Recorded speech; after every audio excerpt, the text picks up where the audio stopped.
is the one thing that I love about your work. You think out of the box.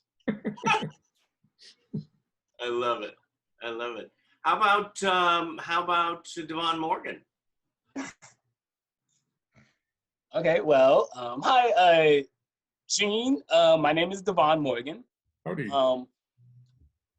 I am a voice actor myself, and I've recently started Matthew's Eevee cartoons. My first one being Dustin Views Devon, and I'm pretty much gonna start in more in the near future. Cool, very cool. My question to you is that, like, when you was like, did you do one of the voices for one of your cartoons, the recent one that we watched, the first cartoon that we saw? Which cartoon? Oh, I mean, on the cartoons you're seeing today, or before today? The ones that we saw. Today? No, I didn't do any voices on these. They're doing all the voices. In fact, I forgot to tell you on Bubbles Troubles, that scene you guys seem to like, where the bad dog sticking his head in the doghouse and the good dog just sticks his head out. Those two dogs are all voiced by the same guy. Wow. And most people think it's two different voices. It's Kwame. His name is Kwame Ricks, and he's an amazing voice. Oh, and one more thing was, you know, when the big dog is trying to bite, and you hear the bang, bang, bang really sound loud. Yeah. We make our own sound effects. So that sound effect was, I took a metal chair, and we had a piece of tubing, PVC pipe, and it was bang, bang, bang, bang, and that was. Oh my God. And every once in a while we come up with our own sound effects. Like what was it? We got. I guess you didn't see this film, but we had one where this guy is at Yosemite, and he's climbing that.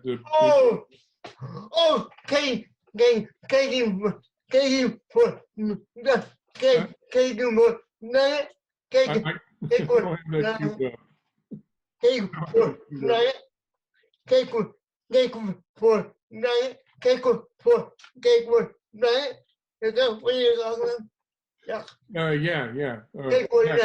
It's called Taken for Granted. The guy's putting his piton in there, and then the whole mountain just crumbles from that one piton out from under him, and he falls.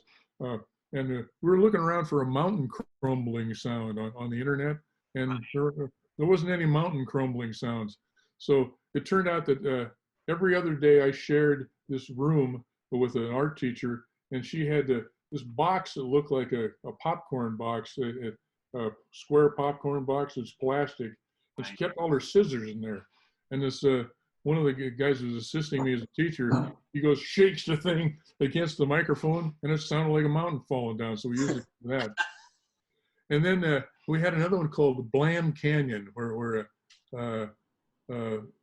there's no echo in the Grand Canyon, so the forest ranger has to be the echo for anybody that yells something. Right. And so we had when one of the guests is insulted and walking off in a huff, we wanted to have dirt sound. The only footsteps we could find was on linoleum, you know, hear an echoing down the hall. Right. And we had a door that there's this little burlap bag, and they're always using it to keep the door open. And it turned out it had charcoal in it, and it was a thing for, I guess, sterilizing something. And I picked the thing up, and I went, boom, boom, boom, boom, boom, and it sounded like dirt, footsteps in dirt. And the other thing, we had another one where we had horses. And the old thing they used to do in radio was they had coconut shells to make a sound like horses.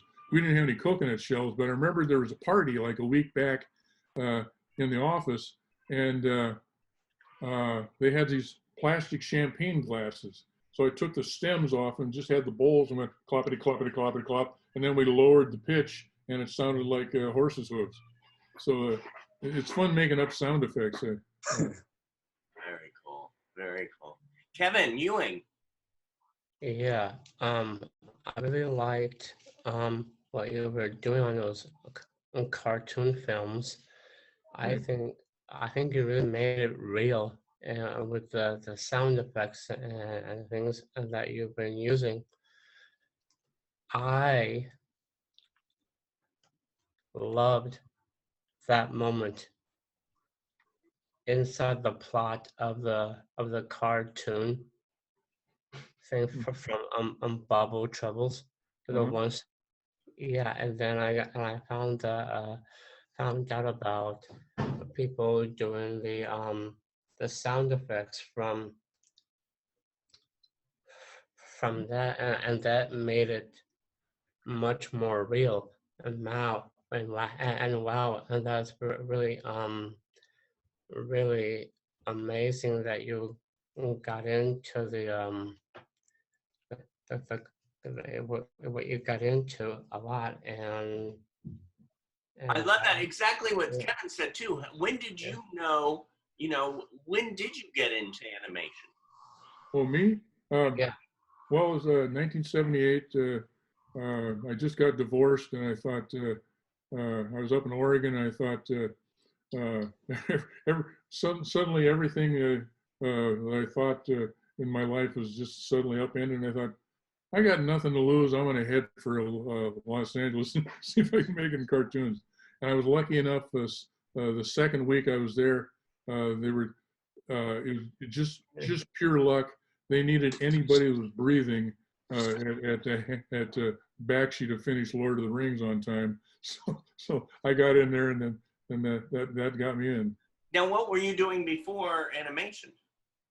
The closest I had to anything, I worked in a film lab, just organizing film up in Portland, Oregon. The guy that did the California Raisins, he had all these films processed there. So that's the closest I came. I actually tried to get down to Hollywood 3 times, and the third time was a charm. Right. Persistence. Yeah. Matthew Payne. You never give up. Yeah. So the designs of the characters in the movies that you've shown today, are they your students' designs, or do they sometimes give you an idea and you design characters? I can help after that. Yeah.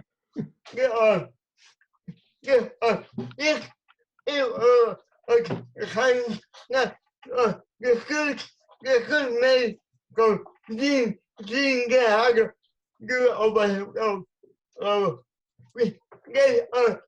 people in the past the what he gave us Bubble Trouble, he had to do what your favorite movie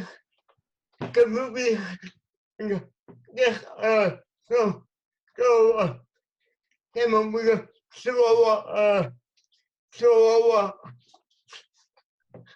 slow idea, and we had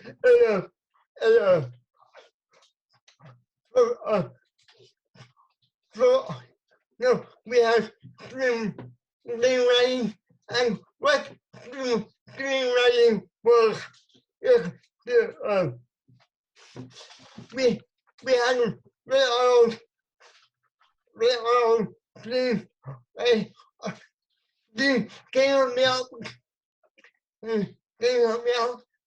Yeah, well, on Bubbles Troubles, I was still drawing and having them as assistants. But all these other films, except for that one, they're all drawing it all themselves. I'll tell them, yeah, you ought to make that nose a little straighter or something. But they're doing all the drawing, and they're doing all the designing too.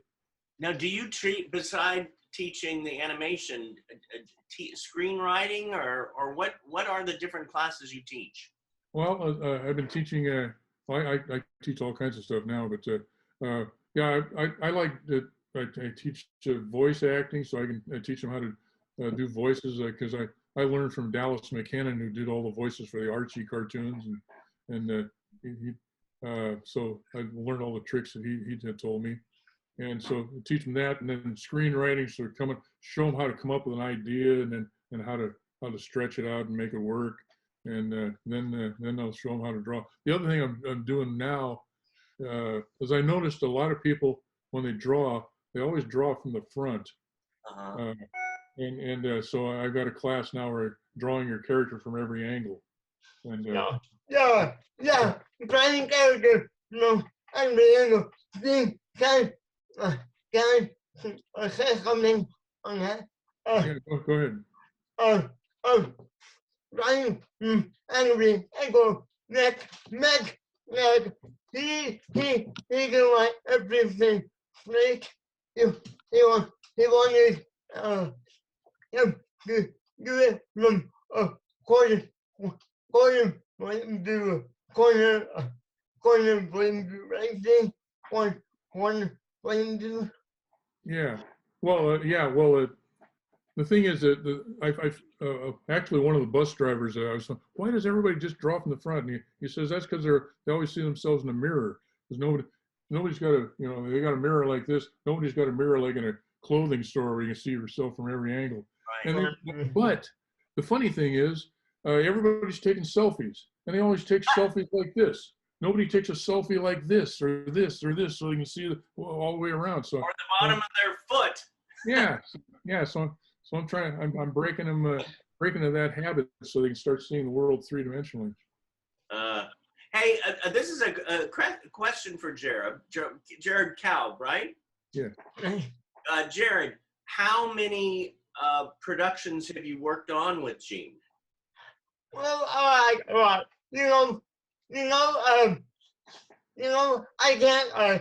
can't count them all, but I've been really having Gene out with a lot of stuff.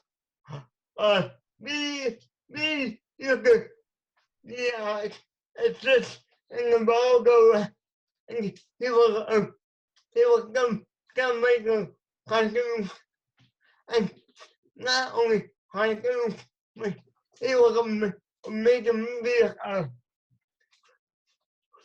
with other like in the can you hear me?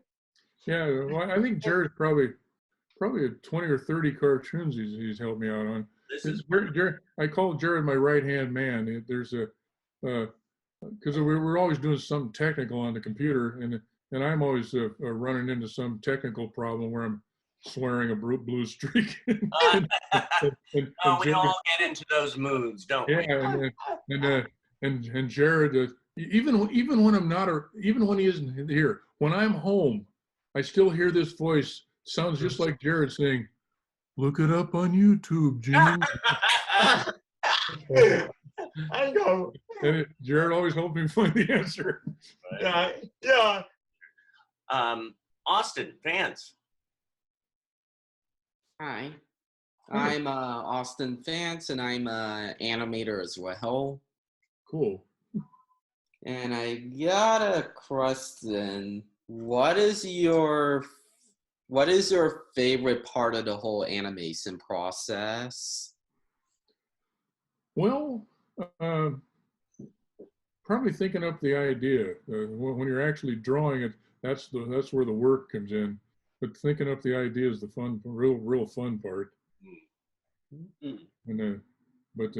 the thing is the way your brain works. There's a left brain and a right brain, and there's a rational brain, and there's the little kid kind of brain, the right side of the brain. And I think I'm more right brain than left brain. I'm not logical. So right brain people are good at starting a project and terrible at finishing it. Left brain people are terrible at starting a project but great at finishing it. So not too many people are balanced. I'm good at starting a project, and then I have to just work at it to finish it. So, I have a couple of things. I mean, you wrote a book, how to get a job in animation and keep it. yeah. And then you also have this film, Created Equal: The Art and Artist of Alchemy. Yeah, that's the documentary. It's you can see it on gumroad.com. And Jacob Zimmerman, Silly Newmark was a narrator for that. Yeah, Julie Newmar narrated Created Equal: The Art and Artist of Alchemy. It focuses on 4 artists of Alchemy. And the other thing with Julie is for the one of the breakthroughs we had was Julie, her son John, has been having birthday parties at the United Cerebral Palsy Center in Culver City, and so he every year until this pandemic came along, for the 5, 6 years we've been doing. She sends up the raw footage, like about 4 hours of footage. Right. And these guys, we look at it and we boil it down to about 3 minutes. And these guys are getting to be really good editors. Yeah, you can lose that part. Yeah, they get it cut down. They're really good editors now. They know how to drag and drop and where to cut. And, Well, it's an art to take 4 hours of footage and make it into 3 minutes. Yeah. These guys have been doing it for about 5 years. Yeah. I've seen a couple of those too. I've seen a couple of her birthday parties, and I went, that's Jean's edit, and Alchemy. Yeah, these guys are amazing. Yeah. Was there any other one more thing that you wanted to? Can I show a couple of films? We got two more. Sure. Whatever you like. All right, let me see if let me share screen. Actually, let me load it up here so I don't have too much dead air. And while you're loading up, I'm going to throw out a name to you, which I saw on your site. Okay. Pickle Puss. Oh, Pickle Puss. Yeah, that's a Pickle Puss. I haven't done anything on Pickle Puss for a little while, but Pickle Puss, every Wednesday I was coming up with a new Pickle Puss cartoon. He's basically based on my stand-up comedy routines, and so I would give him a one-liner once a week. And he's a sarcastic cat who just kind of has my voice. I love it. So let's see. This is full screen. So here's share screen. This is called the Hokey Pokey Hotline. Oh, I love this one. You've seen this one? No, I've seen this one too. I love this one. Yeah. I know it's really funny.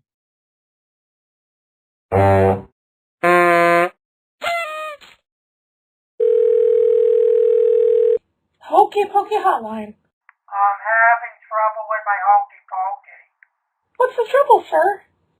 I don't know my hokey from my pokey. Can you walk me through it? Yes, I can walk you through it. Now put your left foot in. What? Put your left foot in, sir. Left foot? Your left foot.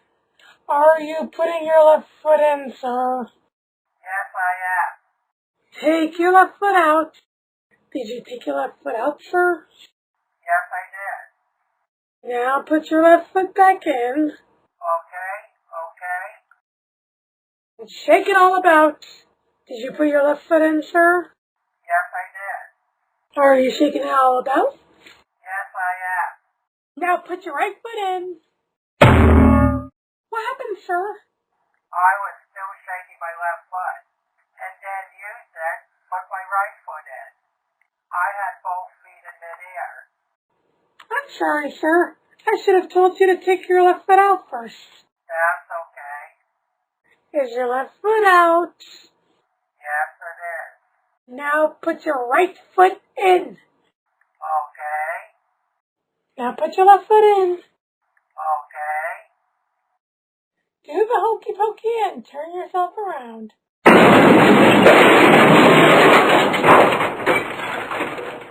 What happened now? You told me to turn yourself around, so I did a cartwheel fell on the table. I should have specified. I meant keep your feet on the floor when you turn yourself around. Let's try it again. No thanks, you helped me enough already. My back can't stand any more help. You're welcome, sir. Call back any time. The Hokey Pokey Hotline, that's what we're all about. Kimberly did the voice on that one. The one thing I forgot on back on Bubbles Troubles, the old lady that owns the dog, that was Sophia, the girl that wrote the thing. She did the voice of the old lady. Love it. And let me show one more. So you have different writers for all the films? These I've been writing. Wonderful. They'll throw in a joke here every once in a while, but sometimes it's a little. If we have to wait to get an idea, we'll be waiting for a while. So just keep it going, and then we have something for everybody to draw. So let's see. Well, let me get that big, and then am I still sharing screen, or do I have to do it Not again? yet. Okay, let me try. Wait a minute here. Oops. Where did my? There it is.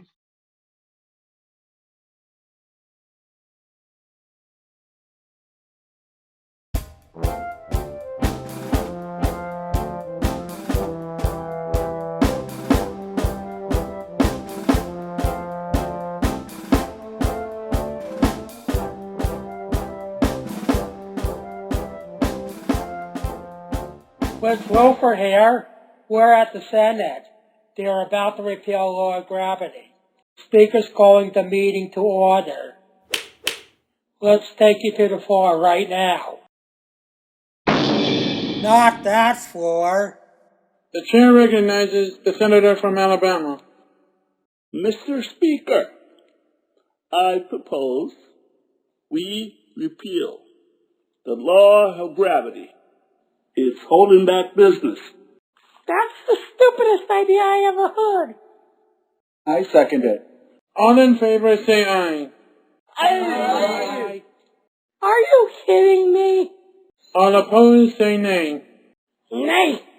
The ayes have it. The motion carries. What? The Senate has just repealed the law of gravity. Wait a minute. Wait a minute. Something's happening on the floor. Senators are floating up in the air. It's unbelievable. Oh no. They're headed for the ceiling. Oh no. They're crashing through the ceiling. They're floating up in the sky. Wait a minute. Wait a minute. This just in. People all over America are floating into space. It's Wolfer, on location in space. Senator, how can you voice this bad idea on the American people? I may voiced it, but they seconded it. Mr. Speaker, I propose we reinstate the law of gravity. Aye.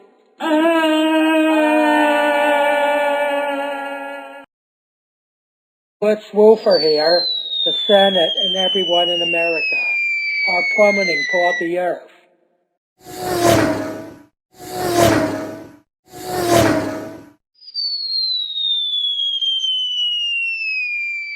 Amendment! Amendment!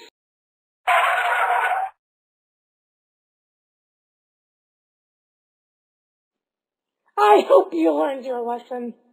Mr. Speaker, I propose we repeal the second law of thermodynamics. It's holding back business. What?